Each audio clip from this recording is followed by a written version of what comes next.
Hi, kitty cats. It's Pride Month, and that means we in the queer community need to care for ourselves as the hate and discrimination continues to ramp up across the globe. But I didn't always feel this way. Unfortunately, I took on other people's hate and discrimination until it resulted in my own pain. So today, I've reframed Pride Month not as pride for who I am, but as freedom from people who don't deserve my attention. Well, this is fascinating. I'm using a new tool, and the little chat thing there is not showing anything, so I'm a little concerned why that's going, but who knows? I'll just keep talking. I am Dr. Amethysta Herrick. Oh, look, chat works, because there you go.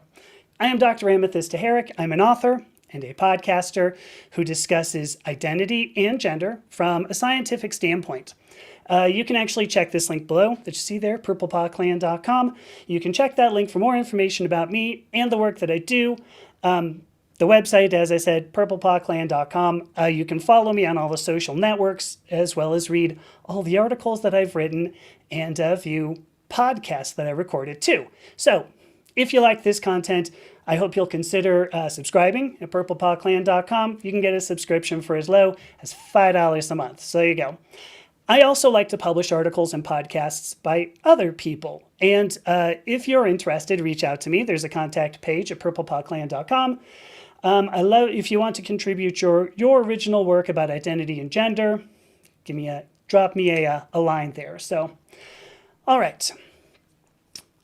So it's Pride Month. I realize it's June 15th. What happened, I took some time off, right? Otherwise, I probably would have done this a couple of weeks ago. Let me actually start by saying I see Genevieve. Hi, Genevieve. And Miss Chief. How you doing? Good to see you too. I feel like I just spoke to you. Oh, I did. So 2 years ago, it was the 1st of June, 2023, I wrote an article, and it was my very first article about Pride Month at all. In fact, it was really my very first interaction with Pride Month, period. So I've always looked at who I am.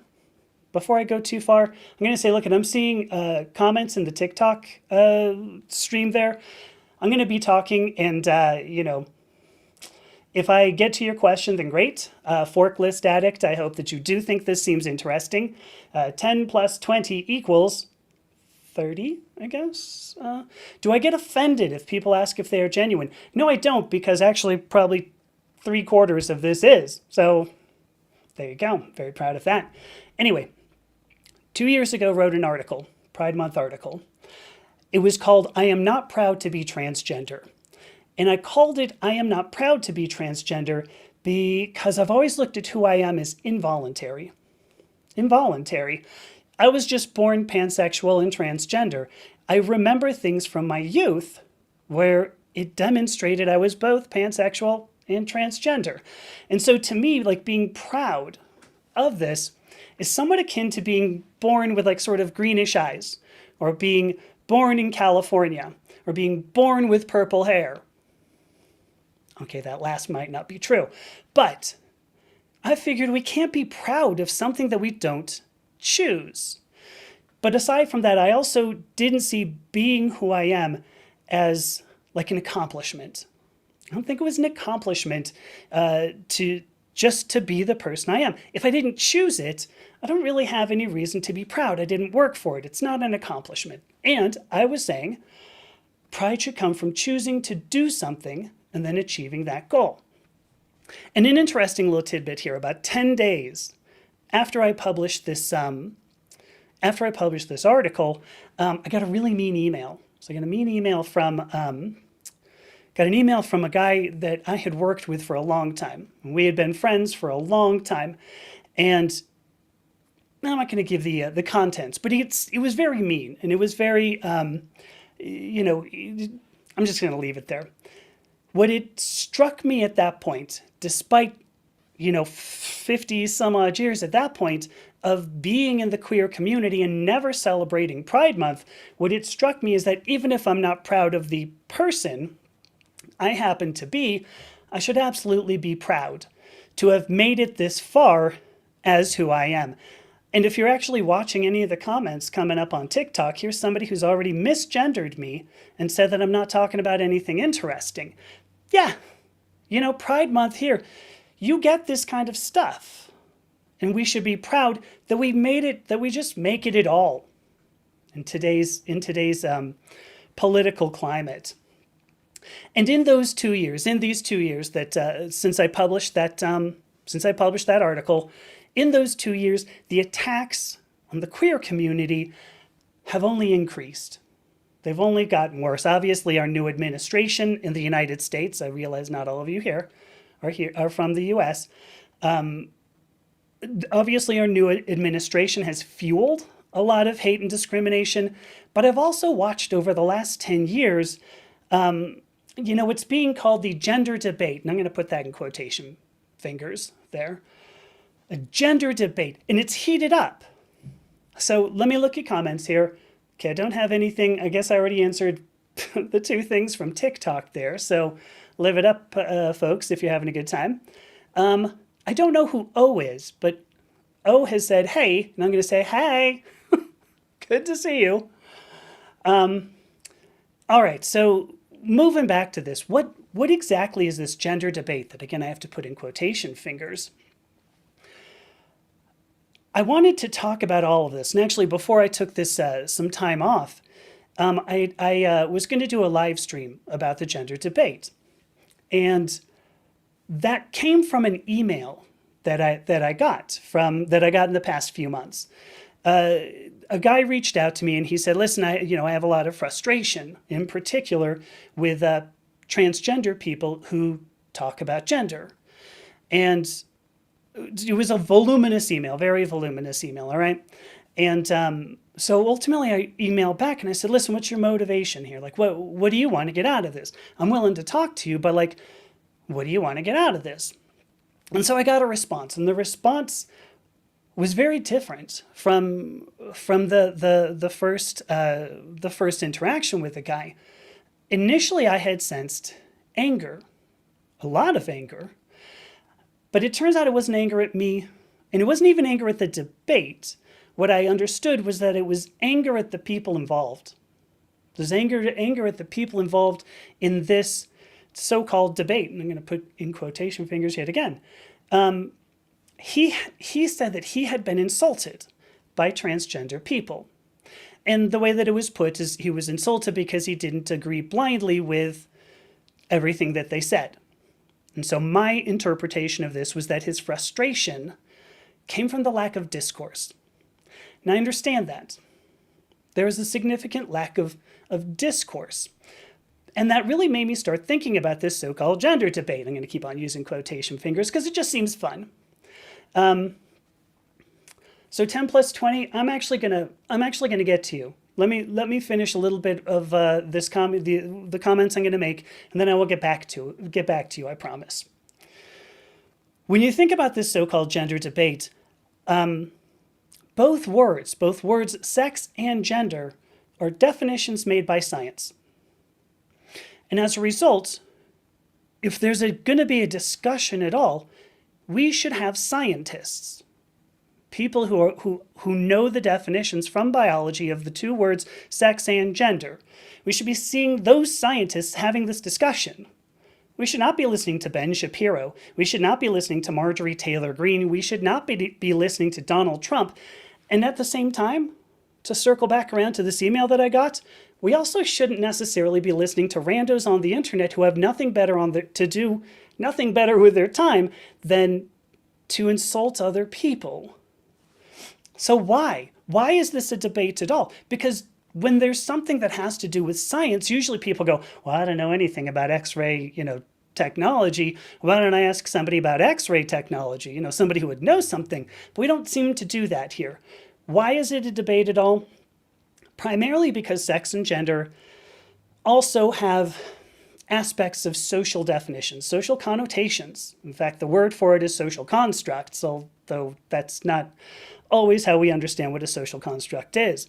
Science ultimately is a tool of society. If you do science, like it's one thing just to go out and go, oh, I'm going to observe nature, I'm going to do science. But there isn't a lot of value in just going out and like observing nature if there isn't a purpose to it. Ooh, actually 10 plus 20 makes this point. I think there are non-scientists on the left as well. Stand by, please. Because there is no doubt I'm going to eviscerate both sides. Okay, so stand by. I'd love for you to hear the rest of this. So although all of us are part of society, not all of us are scientists. In fact, most people are not scientists. I'm not going to blame anybody for that, right? It takes a lot of money, it takes a lot of time, it takes a lot of effort to go through the education of any kind of scientific endeavor, whether that's biology, whether it's physics, whether it's chemistry, as I did, although originally I did biology. It takes a lot of time and money and effort. But what that also means is that most people, 10 plus 20, most people talking about this don't actually understand the arguments they're giving. Most people. And there's another really good reason for that, and it's actually because the two big major arguments are both unintelligible and indefensible, which is a bummer. It's a big bummer. So 10 plus 20, you asked the question, what does success look like at the end of the societal gender debate? That's what this whole live stream is about. But what I'm going to say, at least, as a bit of a spoiler, is that this is not something that should have been a debate in the first place. We have people who are unqualified to have these discussions. And since they're unqualified to have these discussions, they end up almost always with somebody sending an email to somebody who goes, God, I can't believe it. God, somebody insulted me. Yeah, you do.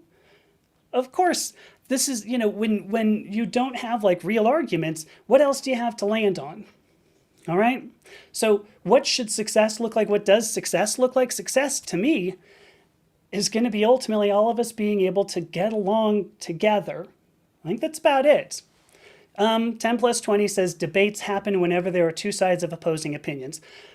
I'm going to disagree, but I'm going to defer you for a little bit here because I want to talk about indefensible arguments. Thank you. By the way, 10 plus 20, I want to say you're giving me really good points, and I want to appreciate you for that. I don't know if you are conservative or if you dropped in here going, ooh, I'm going to eviscerate this girl. Maybe not. But I appreciate these points because that's part of why I do these sorts of things. All right, indefensible arguments. I'm going to start, 10 plus 20, on the typically conservative gender critical side, the argument that's called gender critical. These are people, if you're going to define these are people who are critical of the idea that sex and gender could be distinct concepts. There's a better way of putting this. If you unpack it like that sex and gender are distinct concepts, if you disagree with that, the other way to unpack this is to say that they believe that gender is rooted in biology.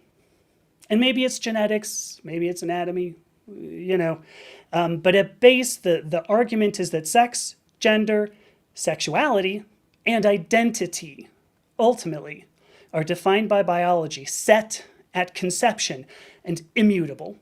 Maybe birth. You might be lucky if you use birth. But they're immutable, that you cannot change your identity. That's the thing at base. And I'm sort of stripping it down. I understand. There are nuances to it, I'm sure. But the gender critical argument tends to come with definitions. I'm going to put those in quotation fingers. Comes up with a definition of sex that is demonstrably false because you can just observe nature and see that it's false. The primary argument is that there are only two genotypes for humans, XX and XY. And I've heard a more convoluted way of stating this recently, which says that if you have potential, historical, and broken genotypes, these are the same as actual. And it amounts just to the same argument. I mean, when you unpack that enough, it's the same argument that says there is a genotypical binary, a genetic binary. And anybody who's taken a couple of genetics courses, like I did, can tell you genetics is a probability game. Not a binary, but a probability game. But having said that, I'm being asked by people to say that this definition works most of the time, 95% of the time. But see, the thing is, by definition, it's not a definition. A definition enumerates the defining characteristics of whatever it is you're trying to define. And so if you go, well, most of the time this works, you don't even have a definition, and anything else in that logical chain that comes after is logically suspect, just from a logical standpoint. Here we go, 10 plus 20. The other side, if you want to swing that pendulum all the way over to the other side, is the social constructionism argument.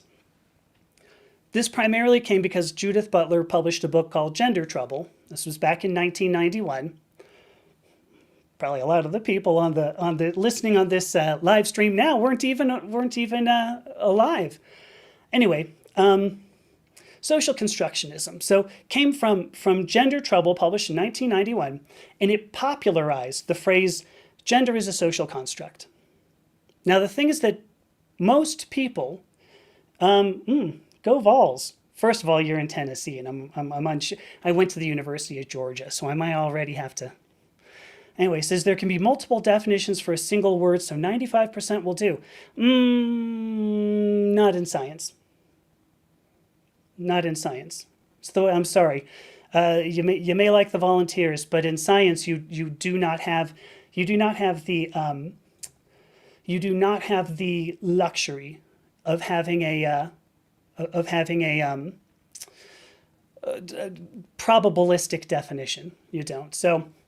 All right, here we go. So anyway, gender is a social construct. To popularize that phrase. Now, that's not actually what the book says, for what it's worth. And most people actually aren't educated enough in social constructionism to know what a social construct means and why gender would be one. But the point is that gender is rooted in society and that we get assigned a role. Ultimately, we get assigned a role. But aside from that, we also have this nebulous gender identity. And that's a feeling. It's a feeling.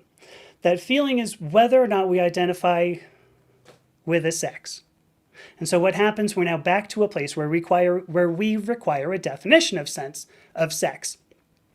And if you have scientists, typically the scientists who are sympathetic to this cause, will use the phrase, well, sex is a spectrum. And the thing is that that's conflating sex, which has to do with the general act of reproduction as a species, with individual sex characteristics, which may or may not get any particular organism to an act of reproduction. And in short, ultimately what this ends with is that there is no definition, is what they say. There is no definition. So what happens? What happens when both sides have arguments that they can neither explain nor defend? Well, let me go through a few comments here. So 10 plus 20, I appreciate you not agreeing and still listening, because that's ultimately what I'm going to get to. User has just said XY chromosomes can apparently diagnose, can get my entire genotype over the internet. I got to tell you, if you're capable of doing that, you need to take that show on the road, because holy cats, it's pretty sweet. Celtic Kitchen Witch, first of all, hello. No. Sorry. I agree. Celtic Kitchen Witch says, nature doesn't just exist in binaries, just look at the variances in intersex people. So that's true. And those are individual, ultimately, sex characteristics, not sex. So Sassy Frassy Lassie asks, user, what's the point? So, good point. Thank you, Sassy Frassy Lassie. That's so much fun to say. I got to do it again. Sassy Frassy Lassie. Sent a gift. Thank you so much. Frybird is here. Sent a gift. Thank you so much. And Brenna's here. Hello, Brenna. Hello. So 10 plus 20 says it's natural for the brain to generalize concepts, and the brain constantly fills in the blanks. Quite true. That's why if you go back to like the 16th century, there's a 16th century philosopher whose name fell right out of my head just now. De Montaigne, Michel de Montaigne. Michel de Montaigne is really sort of the father of social constructionism. And one of the reasons why we believe this, some philosophers believe this, is because what he said was that what we should analyze, it's interesting, this is going to be, it sounds a little circular, but we should analyze people's analysis of data more than actually analyze the data. Because his point is that scientists, when you take a fact, you have some people who want to believe one thing, want to believe another thing about nature, let's say. And sometimes these turn into political arguments, like we're sort of seeing here. And when they turn into political arguments, you want to look at the analysis more than necessarily the data, because the data is something you go out in nature and you just look around. You go, oh, look, there's nothing magical there. So agreed, you are so right. It is natural for the brain to generalize concepts, and it is natural to try to fill in the blanks around, the knowledge we don't have. The distinction here is that when you turn it into a political agenda, we need to be concerned. So, all right, let me see. Celtic Kitchen Witch says, I personally believe a lot of life exists on a spectrum. And I, I'm going to agree, but that's each individual organism. There is still the possibility of, it is possible for a definition to be valid, and yet you have each individual organism present something on a spectrum. That's possible. So I think we're more or less in agreement, Celtic Kitchen Witch, but let's see. So this is why general themes need to work in nature, 10 plus 20 says. True. That is true. But when we're talking about, you know what, give me 1 second. Wait for 20 seconds, okay? Because you're going exactly where I want to go. So stand by for just 1 sec. Because now I'm looking on YouTube here. I got Louise Richardson, first of all. Hello, Louise. Good to see you. Cosmic Fantasy. I got to tell you, I'm not entirely certain. I don't recognize that. Maybe I know you too, and I'm just seeing a different name than I would expect. So Louise says, I think if everyone had their chromosomes checked, many people would be shocked to see they are intersex in some way. Maybe then they would understand sex is complicated. Sex characteristics definitely are complicated. You are right, Louise. It turns out there were over 1,200, 1,200, more than that, intersex characteristics that have been identified over the course of not even that much time, right? 30, 40 years. When did the human genome, not even that, the Human Genome Project ended in the early 2000s, 2002, something like that, right around in there.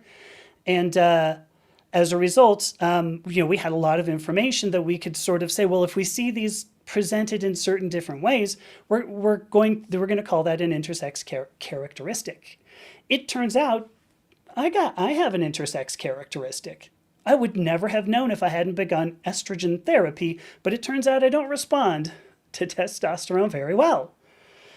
So yeah, if everybody got a complete genetic workup, yeah, I think they'd be really surprised to go, oh dang, really? I am not only XXXY. And I'm actually not going to go through the whole XXXY thing. I've got videos where I talk about that. I've got live streams and videos. I'm not even going to do that again here. But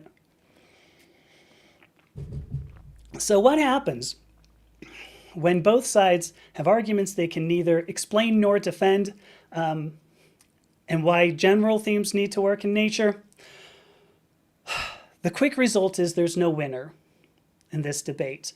10 plus 20, this is another thing that you mentioned. Both sides, as I've said here, gender critical, which have a genetic binary, a binary on a probability, and the social constructionism, which just says sex is a spectrum, both sides have arguments based on definitions of sex that suit political agendas. At the end of the day, that's what they're trying to do, is suit a political agenda. And I'm saying this is based on politics, not science, because they attempt to define sex only in terms of the human experience. But to your point, 10 plus 20, about general themes that need to work in nature, you're so right. And sex is a concept in biology, a concept that's based on all species that engage in sexual reproduction. Not just humans. That includes plants, that includes reptiles, that includes fish, that includes everything that engages in sexual reproduction. Not just humans. And so if you're trying to make a definition that's based only on humans, you are not seeing a general theme that's working in nature. You are making an argument that you want to apply only to humans, and it's going to be political interaction. That is politics. That is human interaction, and that's politics. So here we go. Ice asks, what's my PhD in? It's a good question. Ultimately, what I earned a PhD in was semiconductor surface science, in particular semiconductor electrochemistry. I also did some phosphor science. This was back when phosphors were kind of interesting, which they're not so much anymore. But so there you go, if that helped you. So these definitions, I just said chemistry. Ice. Yes, my undergraduate work is in biology, specifically genetics, and my PhD is in chemistry, specifically semiconductor surface science. These definitions, so is that enough, Ice? That I've told you my background's genetics, molecular biology, and then analytical chemistry? These definitions are necessarily indefensible. They're necessarily, because they're non-scientific. They are not based on observing nature. These are political arguments. They're meant to be political arguments. And as a result, a debate is never going to resolve. It can only ever end in a shouting match. And that's all you're ever going to get. And the end result, ultimately, the final result is that the outcome of this debate, if I can put it into quotation marks, is tied to political power. Because you get one side who comes in, right? One side comes in, they try to pass laws, they're going to force their argument. They know they can't defend it, so they're just going to pass laws. They're going to make cases, judicial cases to overturn, strike down laws to weaken the opponent's argument. More recently, we've seen executive orders written and signed, making nonsensical definitions public policy. But you know what happens? When the other side gets into power, same thing happens. And it happens because there's no definition of sex that makes sense here. What we have are two sides that can't even defend their own goddamn argument. And the most important result when we come down to it is who's left? The queer community continues to be a political football. And unfortunately, and I find this really, really unfortunate, many in the queer community consider themselves abnormal, consider themselves pathologies, consider themselves not part of the human experience. They consider themselves not valid as humans because we hear this shouted from every corner. And then all of us in the queer community, to one extent or another, are left outside society. So where does this leave us? And specifically me, because this is where I was going to go. But so Brittany Allison asks the question, wonder how much it costs to have chromosomes checked. I'm really interested. I think it was the beginning of 2022. I just did a 23andMe thing, which turned out actually, I think it was $30 if you want a basic one. If you ask them, if you pay for it, it's not just ask. I think it might have been $50, maybe. It might have been a little bit more. Maybe as much as $70 or $100. I don't recall exactly. But they did a much fuller genetic profile. And I wanted that because I actually wanted to look through everything in my genotype and see if I had any intersex characteristics. Now, a fascinating thing happened between the time that I sent off my 23andMe thing and when I got all of my results. And it was that I decided I didn't care. It was really important to me to look through all of my genetic profile, my genotype, early on in transition or pre-transition. And then I didn't care. At some point I was like, the thing is, yeah, my genetics are my genetics. but my identity is something different from my genetics. All right, let me jump back to TikTok here. Let me see, what do we got? So Celtic Kitchen Witch, I'm not sure if anything I've said mentions, addresses your idea about life existing on a spectrum. Let me see what we got. So Celtic Kitchen Witch says it would be nice if people just let people exist. Well, I agree. I mean, it's an interesting little tidbit here. A lot of people want respect from somebody like me, and refuse to grant that same respect back. I'm a little, I don't know what else to say about that. If you're going to have a debate, you do need to meet people where they are. If you're going to do politics, if you're going to have politics that are going to be peaceful, you have to meet people where they are. Trans people existing don't harm anyone, is what Celtic Kitchen Witch says. Agreed. And I'm also going to say, white bread Christian Kansas people don't harm anyone either. It's until they do. When you start harming each other, that's not right. So let's see. 10 plus 20 says, you're right, success to me. Oh, this is all. 10 plus 20, why didn't you lead with this? I think we're in agreement.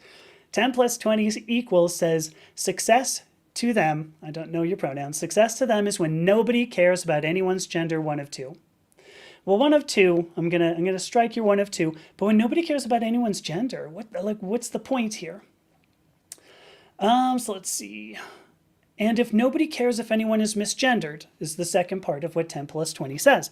So misgendering, I've done a whole live stream on this. There's no scientific basis for much of language, because much of language has existed far before we ever knew some of these scientific concepts.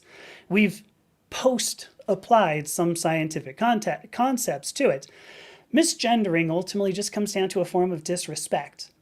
And I think what you're saying in your first comment, 10 plus 20, when nobody cares about anyone's gender, that's part of it.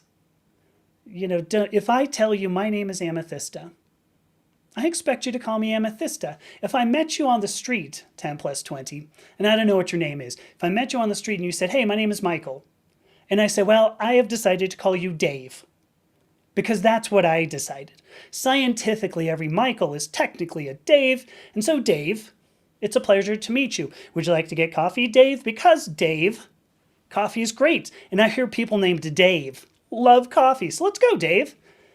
You would go, what the hell are you doing? That's my chosen name, or my given name, however you want to put it, but we do this with names.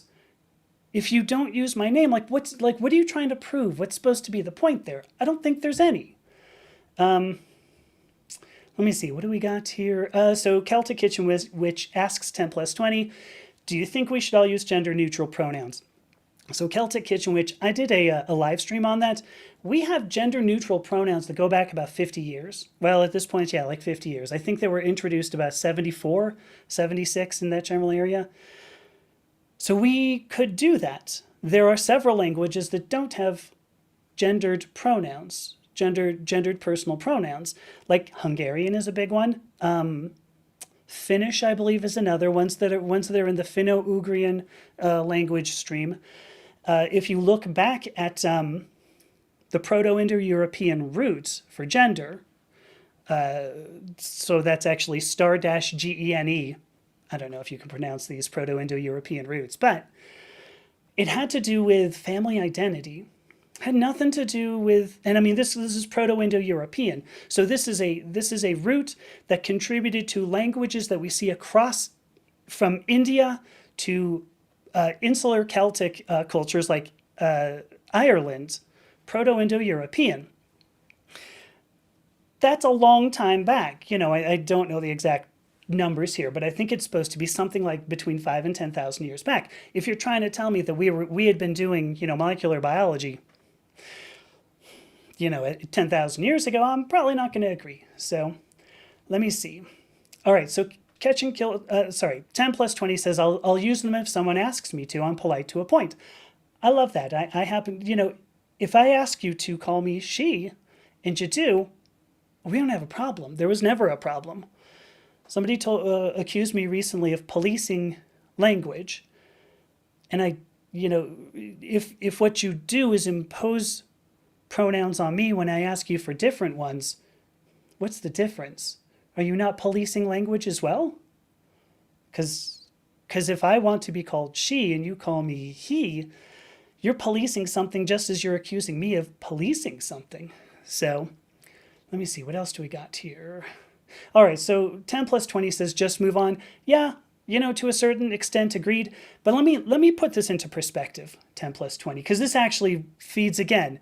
I almost need to send you a check. Follow me and send me a message, 10 plus 20, and I'll almost feel like I need to send you a check. Because here's the thing. In today's political climate, if you get misgendered, let's say every so often, all right, let's say you go into, it happens. When I was presenting 100% masculine in graduate school, my hair was waist length, and I lived in Georgia. And so from behind, almost everybody in a restaurant would see me and go, what can I do for you, ma'am? And I was like, no, actually, well, can I get a table? The point I'm going to come at here is that, yeah, these happen. They absolutely happen. But in the queer community, this is something that becomes chronic. It's not something that that happens once and you go, oh dang, right? It's something that happens on a constant basis. It happens when you have a politician who's going to go, well, this is what I'm going to do. I'm going to enforce certain things. I'm going to make laws against certain people. And so 10 plus 20 says, when I say misgender, I mean accidentally misgender. Full on agree. If it's accidental and you correct yourself, as you say you do, 10 plus 20, that's all anybody on the transgender community probably wants. When you intentionally misgender, and I see that you've brought that up, you're not talking about intentionally misgendering. Yeah, when it's intentional, you're trying to harm somebody. And I don't think that's very cool. So, where does this leave us? Where does all this? I just mentioned, so we've got, there's no winner, never a winner in the gender debate, and that's a bummer. Shakespeare is here. Hello, how you doing? All right. The gender debate. Oh, hang on, what's that? I get the most aggression toward me when it's accidental misgendering. So, again, to explain that, when it's become chronic, when some people are intentional, as some people in the comments have done to me, which you've noticed, what did I do? I moved on. How about them apples? You can, but see, I've had, 3 or 4 people come in and do nothing but just say, well, I'm just going to misgender this person because it's funny. Because my side made an executive order that's just going to be overturned when the other side gets into power. So good times, what's the point? So John Spartan says, it's because they are taking advantage of your good nature to bully you. Well, John Spartan, I think that's what those 4 people who have come into, 4 or 5 people who have come into my comment section have done. They came in and they said, listen, you have put your name and your face out here. And so as a result, what I'm going to do is bully you because I have the power of anonymity of the internet. Is that good? Are you cool with that, John Spartan? Should we also, chastise these people? Because what we've got going here, these people who have come in, yeah, bullying on both sides of the spectrum stinks. 10 plus 20, I'm sending you a heart. Here's a heart. There you go. All right. Okay. Here's the point. This is not a debate. This can never be a debate. A debate begins, and now I'm going back 20 minutes on you here, 10 plus 20. A debate happens when you can build logical arguments toward a conclusion. But a debate, if you never did Toastmasters Club, if you never did debate club in high school or college, a debate begins with defining terms. You define terms in a way both sides accept. If you don't do that, you don't have the basis for a debate. So don't even fool yourself. What we've got here going with a gender debate is not a debate. It is a political distraction. To some people, it is a response to the bullying from both sides. I see those comments went away. John Spartan. In some cases, it's the response to bullying that occurs. And in some cases, it's sincere misunderstanding of science. But it's not a debate. It ultimately comes down to this is a convenient excuse for people to be disrespectful to each other. It's an excuse for people not to use names that people want, to use pronouns that somebody chooses, or it could be an excuse just to scream at somebody, to relieve the frustration of years of feeling marginalized. Do you hear this in my voice? 10 plus 20 years of being marginalized. That frustration is real. That frustration is boiling over. And so, coming back around to me, first of all, hi Joe Neal, good to see you. Yeah, long time we haven't talked. I'm glad you're still here. Hope all is well-ish, Joe says. Well, hang on. I'm just getting to that part. It'll be great. Coming back around to me, I took 2 weeks off. I just took 2 weeks off. This is the first live stream that I just that I'm doing after 2 weeks. And just before that, I started a live stream, and then it turns out that my internet died. I was when it started, I was like, oh my gosh, I'm going to be critical of everybody. And so somebody knew this and was like, oh, just flip the switch. We stopped it. There's my persecution complex, obviously. So I took 2 weeks off because I had steeped myself in this so-called debate. I have spent the last almost 3 years writing articles, doing podcasts, doing live streams, making videos, and especially the last 6 months, since the election, and then certainly since the executive orders have been signed, I believe that I could educate people. And I think there are some people who, have heard what I said. I'm not going to just say listened. People who have heard what I said. And I think some people were willing to listen and maybe even be educated. But it still took a huge toll on me.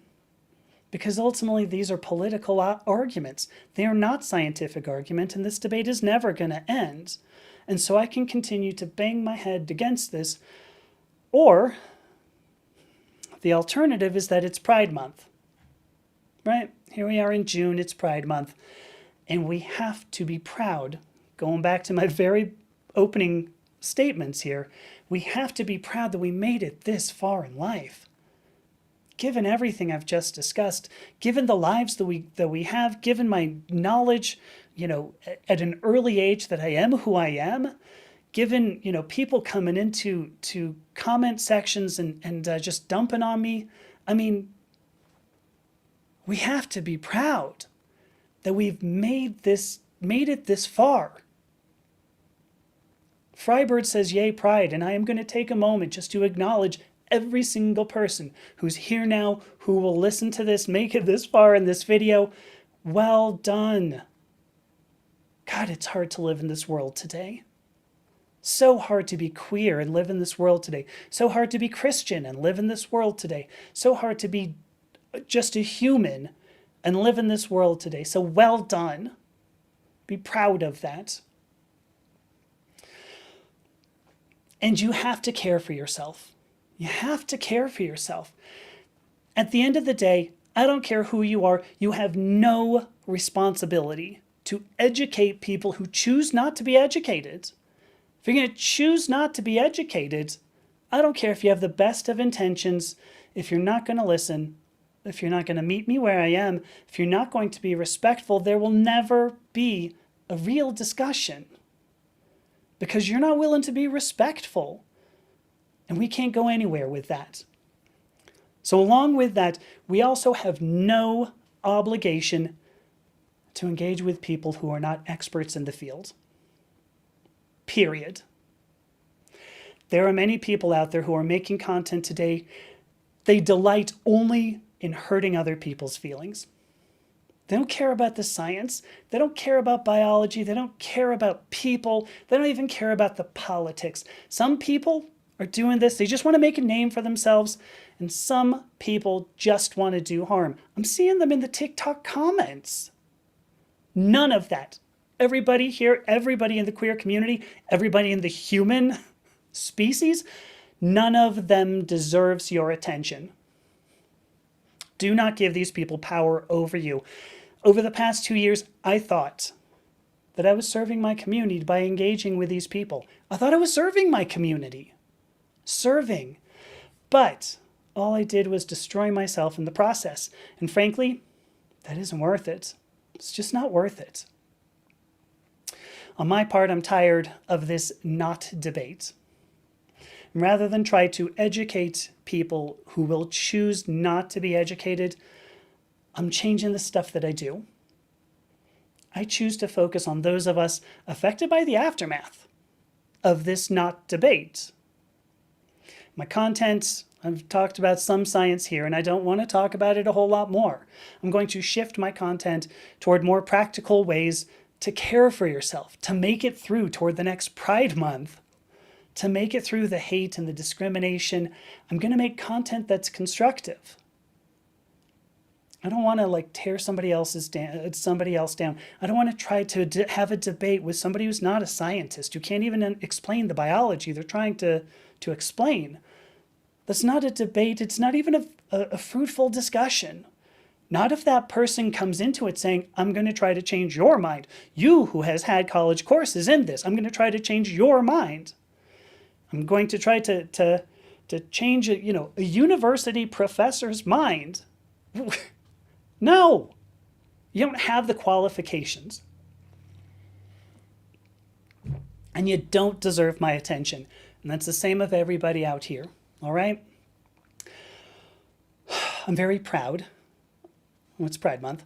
But I'm also proud just yesterday, literally yesterday, I finished a hypnosis course. So I took this 8-week, rather intensive, 120-hour, turns out, 120-hour hypnosis course.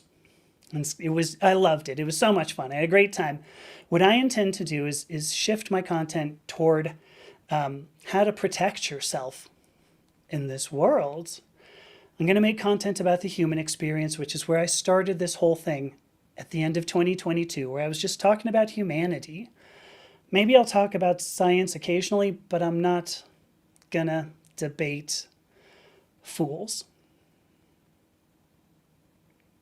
Sit with that for a moment.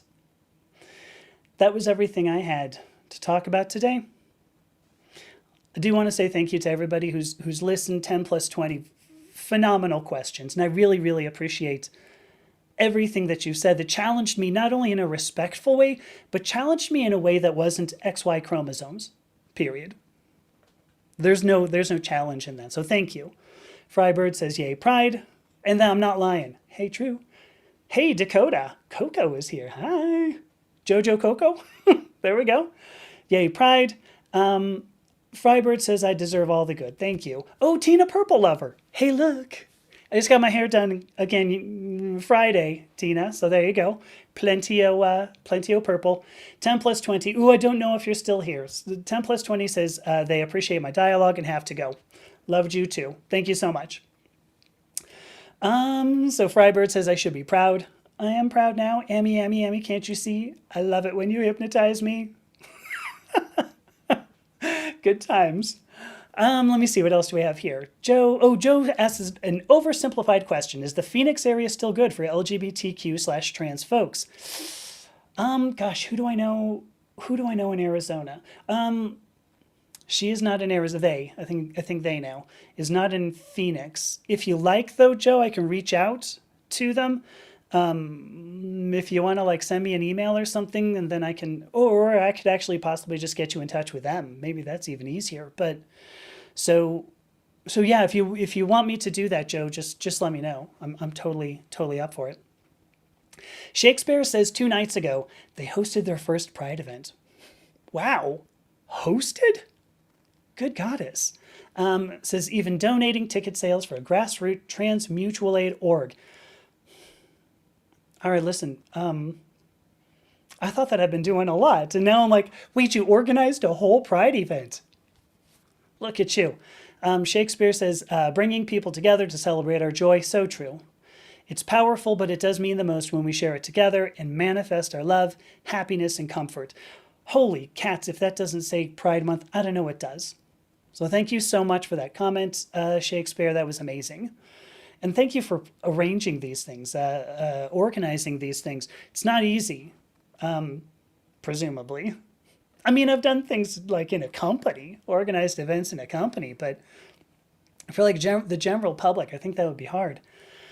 Erica Foreman is here. Hello, Erica. Good to see you. It's been a while. I hope you're doing well. Oh gosh, I haven't reached out about your surgery in the longest time. I hope you've been doing well. So Joe says, yes, exactly. The queer identifying individual's number one responsibility is to his, her, their own sense of peace and a life well lived. Yes, yes. You know, there's so much, you know, I started this whole thing off by saying, you know, I didn't used to celebrate Pride Month because it just wasn't interesting to me. It wasn't important. And furthermore, it wasn't always obvious that I might have been pansexual and transgender. I mean, for the bulk of I don't know about the bulk, but a lot of my life, I presented masculine. I'm married to a woman. Could be I'm cishet normative, right? I mean, it could be I'm 100% nothing queer. But my whole life I've known I was. So, you know, you do have to keep your sense of peace and a life well lived intact.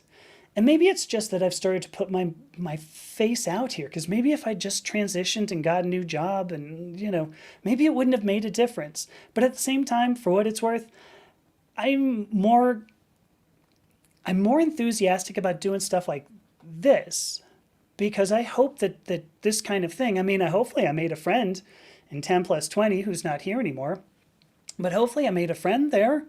This is somebody who looks like they're willing to have a conversation. I've come up against people who aren't. And then I've come up against people who appear to want to have a conversation, but really what they want to do is paste me. The guy just, you know, I wanted to have a really respectful conversation, and so what I'm going to do is now just paste you and insult you. And I think this person that I talked about at the beginning of the conversation, you know, he got an email, or he sent me an email, and he'd gone in several forums and had been insulted. And there's really no excuse for that. You know, if the only way you can make an argument is by insulting people and then ultimately like saying, ha ha, my side's in power, we're going to make laws against you, I don't think you've done a lot of good in the world. All you've done is show that you have a bigger gun, at least at the moment. Because it's not going to take long, I think, for this administration, 4 years, let's say, no more than 4 years for this administration to be out. And given what we're seeing, I'm not even confident that we're going to have either of those parties in power again. I'm starting to think this is going to turn into, you know, third-party thing, and that's going to be great, I think, because I believe what we're looking at in so much of politics these days are just people who want to yell at each other. It's a bummer. It's a real bummer, you know, because politics should not be about, I'm just going to pretend I'm right. Politics should be about, you know, doing what's right. So there we go. That was my whole conversation there. Let's see. So Shakespeare says next month is Trans Pride at the local new LGBTQ community center. Community center. Oh my gosh. That's great. Yes, I agree. I'm sure there's always something to do in the community. Okay, so Joe, so no need for me to reach out to somebody. I think you're right. I mean, I think Phoenix was blue purple.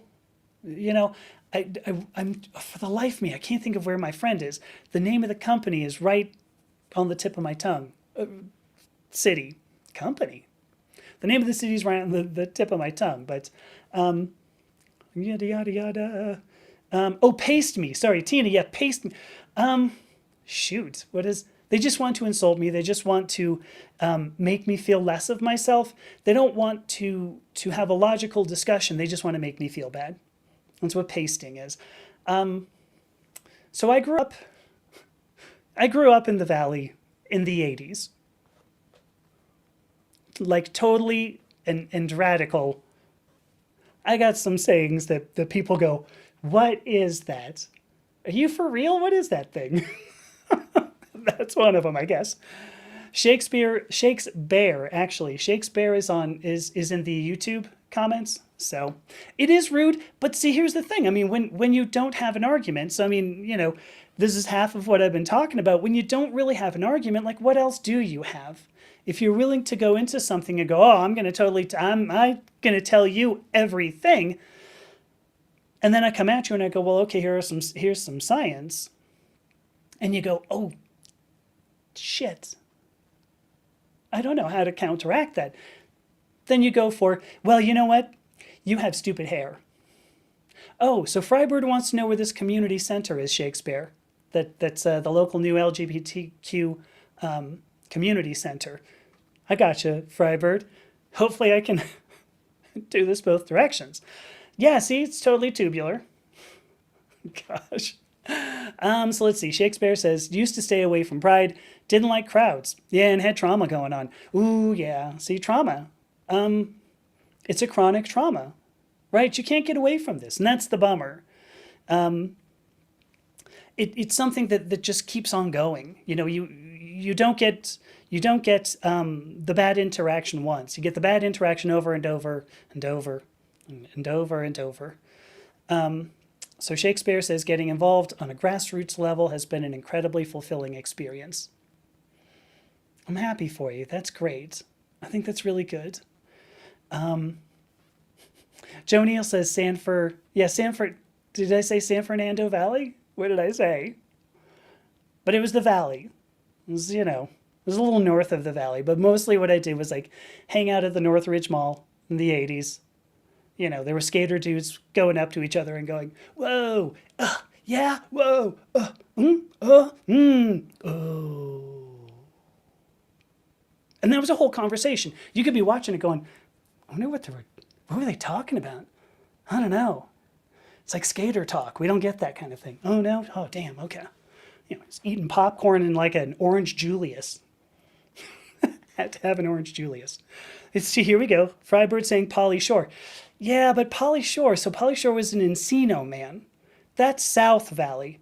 And not even just South Valley, but like rich South Valley. Like go and watch Valley Girl with what's his face? What is his face? Oh, Nicolas Cage. That's pretty close. But the ones that the ones that came out right around the time I was in high school, I think the first one was just after my high school maybe, but the Bill and Ted movies. I once, I had a conversation with somebody because I saw the movie Fargo. And so I asked the guy, my friend, I said, is it really like this in North Dakota? Because he grew up right outside of Fargo, apparently. And he goes, oh yeah, it totally is. And I said, that's ridiculous. And he goes, oh yeah? Are people in LA all like Bill and Ted? And I went, oh shoot, yeah. Yeah, those are the people I grew up with. Yeah, that was my whole high school graduating class. Pretty much my whole high school graduating class. So there you go. Shakespeare says, queermunity, it's a nice home, third home kind of space that hosts events and sells coffee. Very lovely and accessible. Queermunity. So Frybird, hopefully that does it, tells you about it. Shakespeare says, I think Frybird and Shakespeare, y'all just have your own little live here, for what it's worth. Shakespeare's met Pauly Shore. I don't know that I'd necessarily admit that, but I don't know. I have been told it is a red flag that I like his movies and seen him live for stand-up. Whoops. I will say, here we go. There was one time, so I went to the Pantages Theater. I don't even know if that's still there anymore.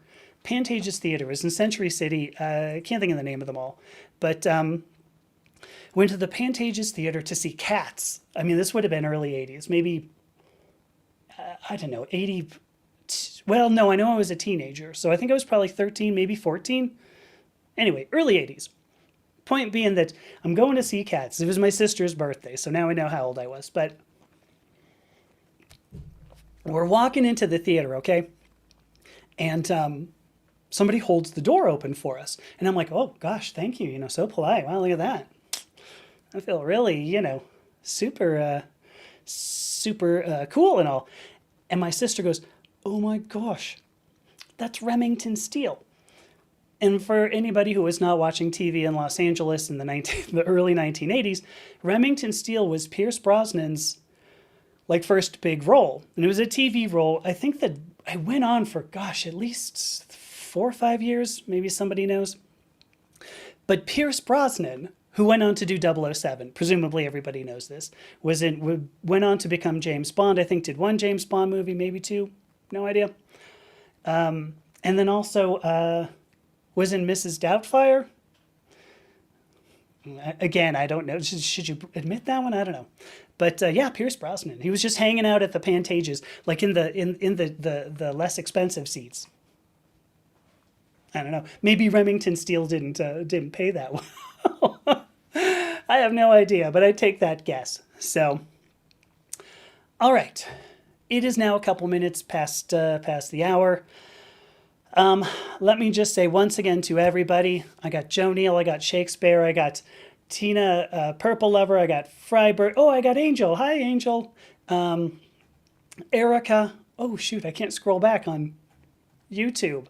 I got to remember everybody. What? Miss Chief, and I had Genevieve. If I'm missing your name, I apologize. But I want to say thank you to everybody. Coco, Jojo, Mojo Jojo, 10 plus 20. Celtic Kitchen Witch, just thank you to everybody. I do these things because, for the most part, I enjoy it. I took 2 weeks off and I kind of pulled myself together and I feel a lot better. But yeah, let's start talking about ways that we can make it through this mess rather than continue to make a mess. So Frybird says, love me, Amy. Love you, Amy. Love everybody out there. Frybird, you too. Thank you so much. And I will see you next week. Bye.